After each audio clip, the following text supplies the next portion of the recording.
We are live from the Spero Clinic in Northwest Arkansas, where we are celebrating Ella's graduation day. So Ella came in with POTS, CRPS, EDS, was 8, 9 out of 10 level severity. She came in a wheelchair. And now we're at day 16 holding zeros. And we're super excited for her and proud of her. Excited to see her up here and ready to ring the bell today. Thank you. For those of you who don't know me, my name is Ella and I've been here at the Spero Clinic for the last 6 months. I have been on this journey for just over 5 years, starting when I was 16. I woke up one morning with horrendous pain in my chest. It was unlike any pain I had ever felt in my life. Over the next 2 months, that pain spread to my entire rib cage and got significantly worse to the point where even breathing was incredibly painful. I saw my first specialist soon after that, who diagnosed me with CRPS and told me that if I just took the medication, I'd be pain-free and back to my normal everyday life in 6 to 8 weeks. Needless to say, that wasn't the case, and I was devastated. That specialist tried me on a few more medications, promising the same things, but they never worked. Eventually, he passed me on to a different specialist.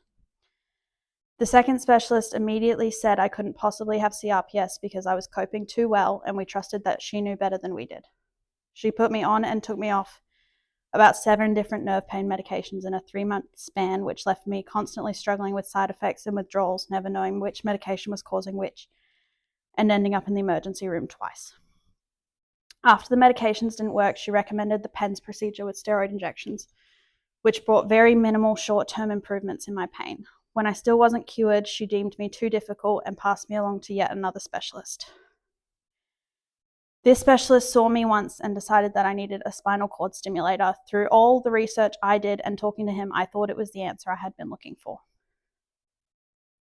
We scheduled the procedure for a month after my 18th birthday, and it was a disaster. I was not given proper anesthesia and was awake during the whole procedure and felt everything, which led me to develop PTSD. The stimulator itself barely worked, bringing my pain down to about a 6 on a good day. Unfortunately, around this time, I started fainting, and after fighting my GP at every appointment, she finally let me see a cardiologist who diagnosed me with POTS. Over time, my POTS got significantly worse to the point where I couldn't walk more than 2 meters without fainting, and I would faint at any sudden noise. I tried countless medications to try and alleviate my POTS symptoms, but again, I struggled so much with side effects and withdrawals.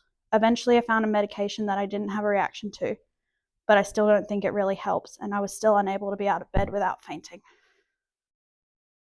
Around this time, I started really struggling with nausea and vomiting. It was roughly once a month at first, but it slowly escalated until it was pretty much every day, and I was struggling to keep anything down. There was a lot of speculation about what it could be, but eventually I was diagnosed with gastroparesis. I lost 30 kilos, which is about 66 pounds, in 2.5 months, which of course exacerbated my fatigue, which just made everything so much harder to deal with. I was lucky that I found a medication that worked for me, and I started being able to eat some really small amounts of some foods without vomiting. At this point, though, I felt like I was losing all of my joy and hope until I was scrolling on Instagram one day and found an ad for one of Dr. K's books, which led us to the Spero Clinic website.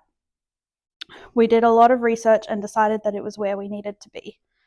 I was terrified that this was just going to be another disappointment, but I knew I needed to try, so I gathered what little hope and optimism I had left. And we traveled roughly 30 hours it took to get from Perth to Fayetteville, which was one of the hardest things I've ever had to do. When I got here, I was in a wheelchair, unable to walk due to severe tremors in my legs and POTS symptoms. I was on so much medication just to make it through the day. I could barely eat or drink due to my gastroparesis. I struggled with constant and debilitating migraines, and I had been bedbound for most of the last 5 years.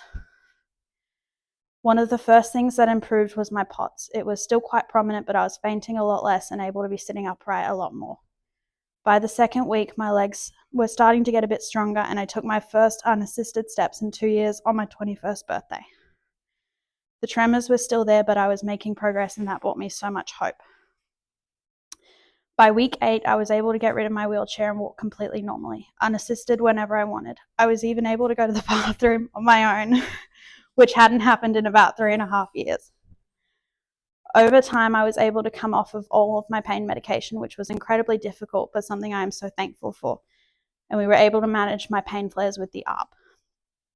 Week 15,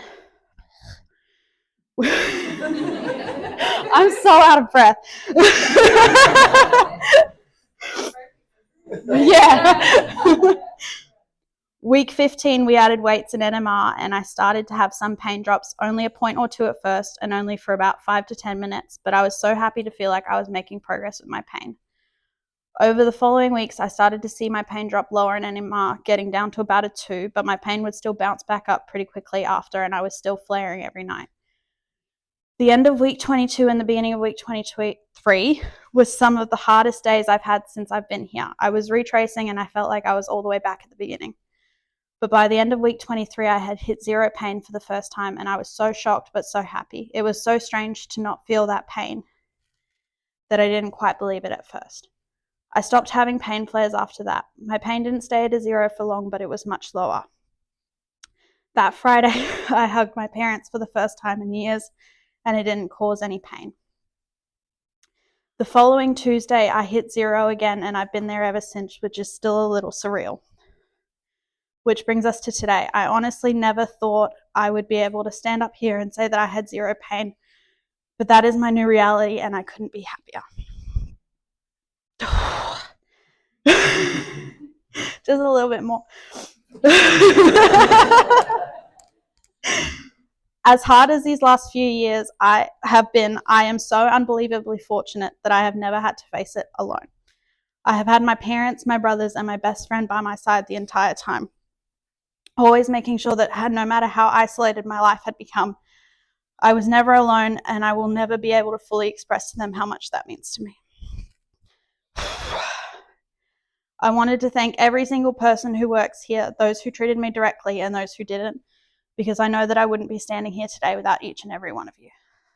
You are some of the most caring and supportive people I have ever had the pleasure of knowing, always cheering on everybody, whether they are your patient or not, and celebrating every win, big or small. I also want to thank all of the other patients that I have crossed paths with. Getting to know you all and seeing your progress day by day is one of the highlights of my time here, and I can't thank you all enough for the support and encouragement you've shown me.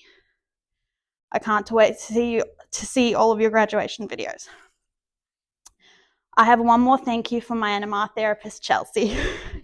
She was always tough, but I never doubted for a second that she cared about me and would do anything to see me reach my goals. She showed me that I am capable of so much more than I think I am, and that I am strong enough to handle anything.